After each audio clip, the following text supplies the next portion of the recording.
नमस्कार दर्शकों, भारत देश संतों की भूमि कहा जाता है। इस पवित्र भूमि पर अनेकों संत, भक्त, ऋषि मुनियों से लेकर देवी देवताओं के अवतारों का जन्म हुआ है। आज हम आपको भगवान श्री कृष्ण जी की लीला के साथ संत कबीर जी, जिन्हें भक्तिकालीन संत के रूप में भी जाना जाता है, उनकी लीलाओं का वर्णन करेंगे एवं जानेंगे ऐसे तथ्य जो चौंका देने वाले होंगे। भगवान श्री कृष्ण जी की किन लीलाओं के कारण लोग उन्हें परमात्मा मानने लगे और पुरुषोत्तम जानकर उनकी भक्ति करने लगे। आज आपको श्री कृष्ण जी की लीला व परमेश्वर कबीर साहिब जी की मिलती जुलती लीला बताकर स्पष्ट करेंगे कि कौन समर्थ शक्ति है और कौन जीवन वृद्धि करने में सक्षम है।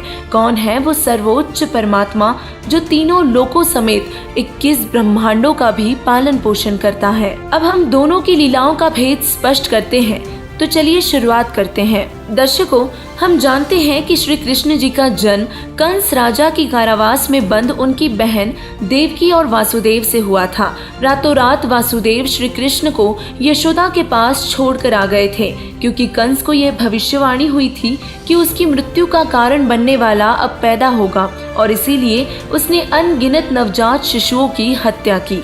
तो वहीं पूर्ण ब्रह्म कबीर साहिब जी जब पृथ्वी पर आए तो वे जननी से जन्म लेकर नहीं, बल्कि सह शरीर कमल के पुष्प पर लहर तारा में अवतरित हुए। ऋग्वेद मंडल नंबर 10 सूक्त 4 मंत्र 3 के अनुसार पूर्ण परमेश्वर का जन्म जननी से नहीं होता। ये भी सर्व प्रसिद्ध है कि श्री कृष्ण जी गायों का दूध पीते थे और माखन खाते हुए बड़े हुए, जिस कारण उन्हें लोग प्रेम से माखन चोर बुलाने लगे थे। जबकि पूर्ण ब्रह्म कबीर साहिब जी को जब नीरो नीमा अपने घर ले गए तो उनकी परवरिश कुंवारी गाय के दूध से हुई। ऋग्वेद मंडल नंबर 9 सूक्त 1 मंत्र 9 के अनुसार परमेश्वर की परवरिश कुंवारी गाय से होती है। दर्शकों, राजा मोर ध्वज की कथा से हिंदू समाज बखूबी परिचित है, परंतु हिंदू समाज जानता है कि किस प्रकार भगवान श्री कृष्ण जी ने अर्जुन के एकमात्र भक्त होने के अभिमान को तोड़ने के लिए एक ऋषि के रूप में मोर ध्वज के घर गए। वो अपने शेर के भोजन के लिए राजा और रानी के हाथों से ही पुत्र ताम्रध्वज का सिर कटवा दिया, और फिर ताम्रध्वज की एवं मोर ध्वज की भक्ति से प्रसन्न होकर उसे जीवित कर इस लीला से अर्जुन का भ्रम भी मिटा दिया कि केवल वही सर्वोत्तम भक्त है। अब एक और लीला के बारे में आपको बताते हैं जो परमेश्वर कबीर साहिब जी ने भी की थी, जिसके विषय में बहुत ही कम लोग जानते हैं। ये कथा है सेऊ व सम्मन की। जी हाँ, सम्मन नाम का एक चूड़ी बेचने वाला मनिहार जो अपनी पत्नी नेकी एवं पुत्र सेऊ के साथ रहता था। वह इतना निर्धन था कि कई बार वे सपरिवार भूखे ही सो जाया करते थे, किंतु वे अपने पूज्य गुरुदेव कबीर साहिब जी के परम भक्त थे। एक दिन कबीर साहिब जी अपने 2 भक्तों के साथ सम्मन के घर पर पधारे और कबीर साहिब जी कमाल का सेवा को लेकर अभिमान तोड़ना चाहते थे। गुरुजी को आया देख सम्मन का परिवार बड़ा प्रसन्न हुआ। गुरुजी व भक्तों के लिए उन्होंने बैठने की व्यवस्था की एवं भोजन का आग्रह किया। कबीर साहिब जी के हाँ कहने पर वे भोजन की तैयारी करते इसके पहले ही पता चला कि घर में आटा ही नहीं है। नेकी आस पड़ोस में उधार लेने गई, किंतु उसे नहीं मिला। क्योंकि वे भक्त थे, इसलिए ये जानते थे कि संतों के भूखे जाने से नगरी उजड़ जाती है। अतः इसी कारण सेऊ सेठ की दुकान में सेंध लगाकर आटा चुराने गया। सेठ के पकड़ लेने पर उसने सिर बाहर निकाला और सम्मन से अपना सिर कटवाने की प्रार्थना की।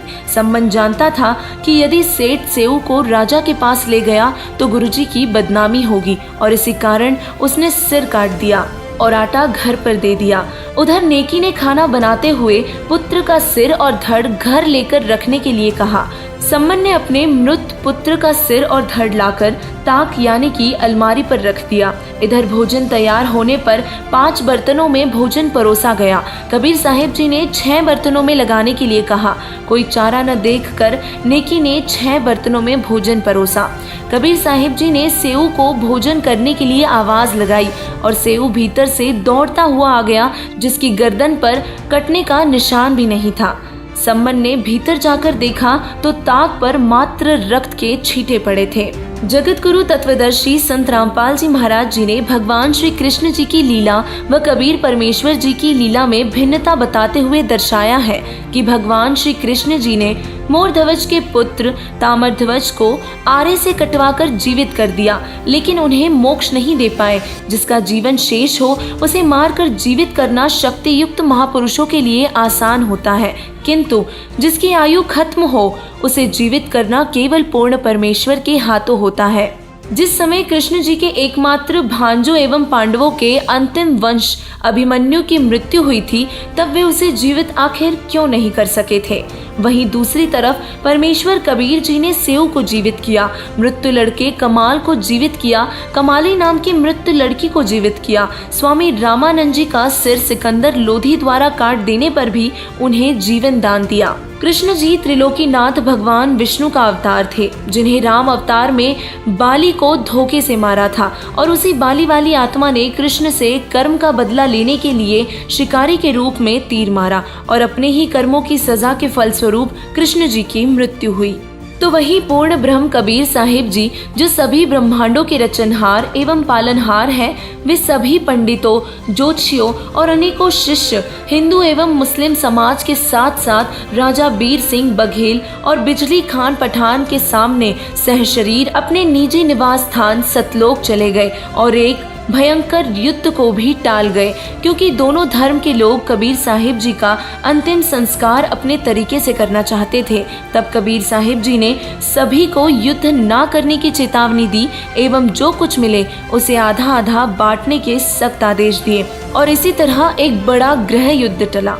अपने कर्म स्वरूप मृत्यु को श्री कृष्ण जी नहीं टाल पाए।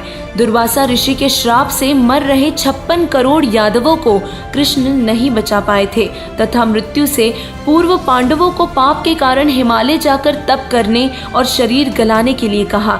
तो वही पूर्ण परमेश्वर कबीर साहिब जी ने अनेकों कर्म बंधन एवं पाप नष्ट किए हैं, लोगों को रोग मुक्त किया, जिनमें सिकंदर लोधी, जिसे जलन का भयंकर रोग था, शामिल है। कबीर साहिब जी ने सद्भक्ति दी एवं अनेकों जीवों को पार किया। वेदों में लिखा है कि पूर्ण परमेश्वर बंधन मुक्त करता है एवं घोर से घोर पापों का भी नाश करता है और इसीलिए वह बंदी छोड़ है। उन्हीं परमेश्वर कबीर साहिब जी की सद्भक्ति करने से ही साधक पूर्ण मोक्ष प्राप्त कर सकता है और वर्तमान में केवल जगत गुरु तत्वदर्शी संत रामपाल जी महाराज जी ही वो सद्भक्ति दे रहे हैं, जिससे साधक जन्म और मृत्यु के रोग से छुटकारा पा सकता है और अमरधाम सतलोक में स्थायी निवास प्राप्त कर सकता है। तो देरी ना करें और संत रामपाल जी महाराज जी की शरण में आए और अपना कल्याण करवाए। धन्यवाद।